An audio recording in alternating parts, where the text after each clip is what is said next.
সকলে নিয়েছেন, কিন্তু নেওয়াটা বড় কথা না।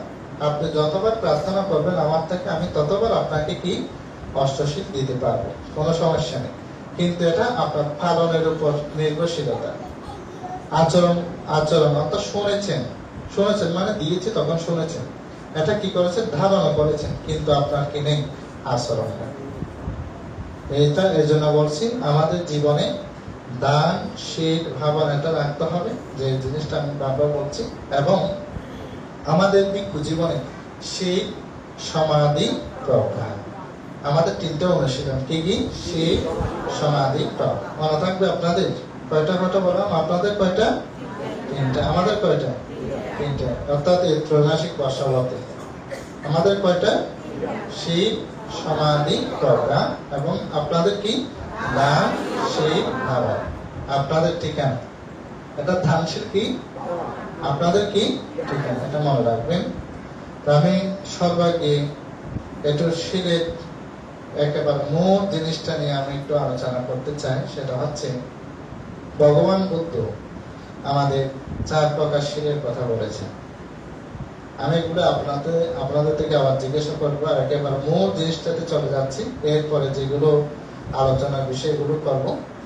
4 প্রকার শীল হচ্ছে পাতিমোক্ষ সংবরণশীল।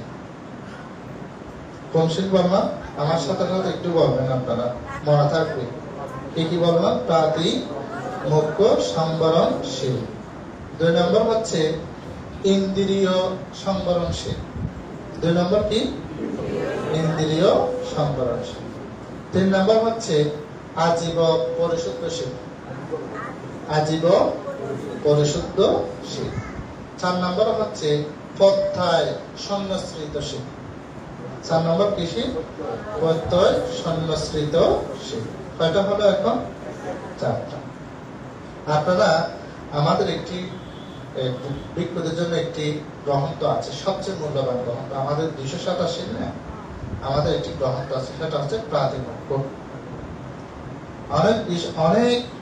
অনেক জন থেকে আপনি জিজ্ঞাসা করবেন, অনেক প্রান্তের থেকে, যদি সে অধ্যায় না করে প্রাতিমোক্ষ বাংলাটা ও বলতে পারবে না। প্রাতি মানে পতিত, প্রাতি মানে কি, পতিত। মুখ্য মানে হচ্ছে কি, নির্বাণ। মুখ্য মানে কি, নির্বাণ। এগুলো মনে রাখতে হবে আপনাদের। প্রাতি মানে কি, পতিত। মুখ্য মানে কি, আমাকে এভাবে বলবো নাকি ডাইরেক্ট দেশনা দিয়ে চলে যাবে? হ্যাঁ, এটা জিজ্ঞাসা করতে হয়। আবার অনেকে এটা কিভাবে নেয় না, ঠিক আছে। আমার তো বেশিরভাগ দেশন এভাবে করি যেন মনে থাকে, দর্শক শ্রোতার সমন্বয় হবে, ঠিক আছে। আমি করে কি চলে গেলাম, এটা বড় কথা। আপনাদের কি দিতে পারলাম, কি ধারণ করতে পারলাম, এটা হচ্ছে গবেষণা। তাহলে কি বললাম, প্রাতিমোক্ষ সংবরণশীল। তাহলে প্রাতিত্ব কি বললাম, পতিত। মুখ্য মানে কি, নির্বাণ। আপনি যদি প্রকৃত পক্ষে যদি শীল প্রতিপালন করেন, কোথায় যাবেন, বাবা মায়ের মধ্যে বলেনি, প্রকৃত পক্ষে যদি আপনি কি করেন, শীল পালন করেন, কোথায় যাবেন, নির্বাণ আপনি লাভ করতে পারবেন। দেখেন, তাহলে এই প্রাতিমোক্ষ সংবরণশীলকে ভগবান বুদ্ধ আরো 2 ভাগে ভাগ করেছেন। কয় ভাগে, 2 ভাগে। একটা হচ্ছে চারিত্রশীল, আর একটা হচ্ছে বারিত্রশীল। এটা কি বললাম, চারিত্রশীল, আরটা হচ্ছে কি, এটা কাকে ভাগ করেছেন, যে প্রাতিমোক্ষ সংবরণশীলকে ভাগ করেছেন। কি কি শীল, চারিত্র, বাড়ি। চারিত্র আপনারা একেবারে সহজে বুঝবেন।